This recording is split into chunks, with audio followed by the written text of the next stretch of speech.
Picture this. You're 25 years older than you are now, and you're walking down your city's busiest street. But everything is different. The crowds are gone. Most of the stores and coffee shops are closed down. Streets that used to be packed with people are now empty.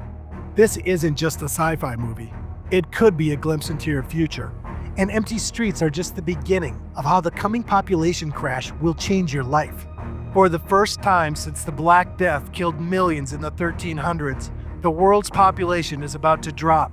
But this time, it's not because of disease or disaster. It's happening because people everywhere are choosing to have fewer kids or no kids at all. And those personal choices are adding up to create the biggest change in human history. The numbers will shock you.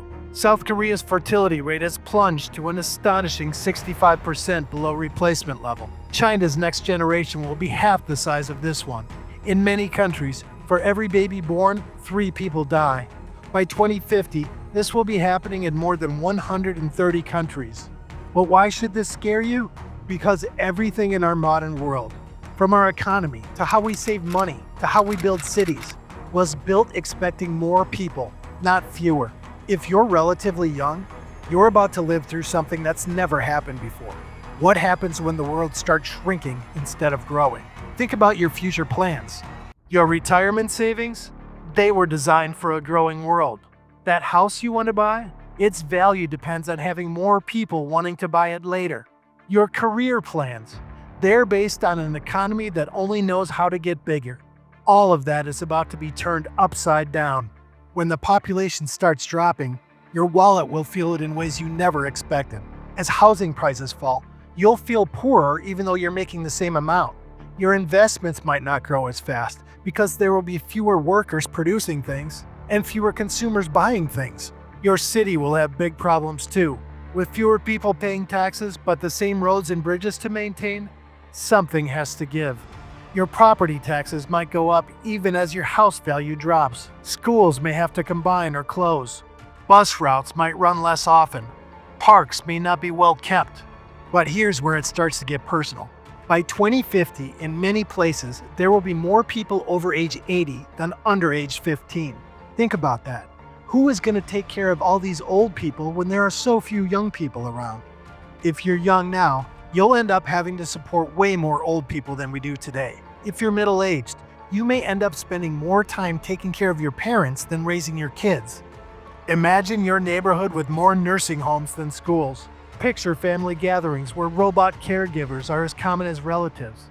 Think about a world where most people live alone, and big family get-togethers are rare instead of normal. But while this future might sound scary, it actually creates some amazing opportunities for people who understand what's coming. If you're willing to learn new skills and adapt, you could end up better off than any generation before you. This is why, when there are fewer workers, talented people become super valuable. Companies will fight over skilled workers, offering higher salaries and better benefits.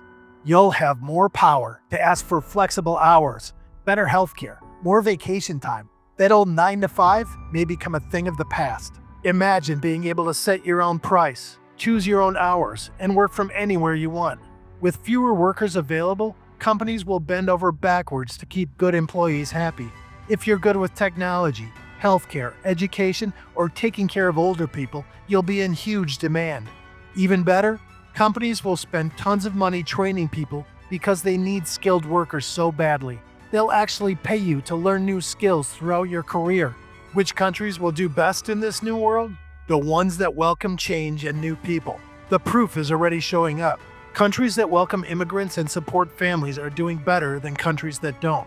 The United States, even though people are having fewer kids, will stay strong because it welcomes immigrants and adapts to change. It's one of the few developed countries that will keep growing through 2050. This channel is all about promoting freedom and democracy in the world, and I'm happy to report that when it comes to depopulation, strict controlling governments are in big trouble. Russia has lost 17 million more people than it's gained since the collapse of the Soviet Union. Iran, even though its religious leaders push people to have more kids, can't stop its population from shrinking. China's population is aging faster than any country in history, which is shaking up their whole system. For you, this means freer, more open countries, the kind where individual rights matter, will become more powerful. And this may be the best part of population decline. Having fewer people might actually make democracy stronger worldwide. Why? Because open, free societies are naturally more adept at handling population decline.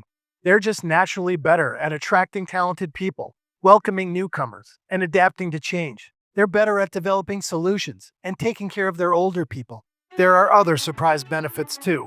Fewer people means less pollution and less trash. Cities might become nicer places to live, with cheaper housing and less traffic. With fewer workers around, wages could go up as companies compete to hire people. Remote work could bring new life to dying towns as people look for more space and a better lifestyle. Your kids and grandkids might inherit a cleaner, greener world with more chances to succeed than ever before. So what's the key to winning in this new world?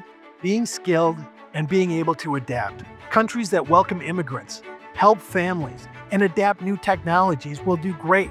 Countries that stick to their old, rigid ways will fall behind.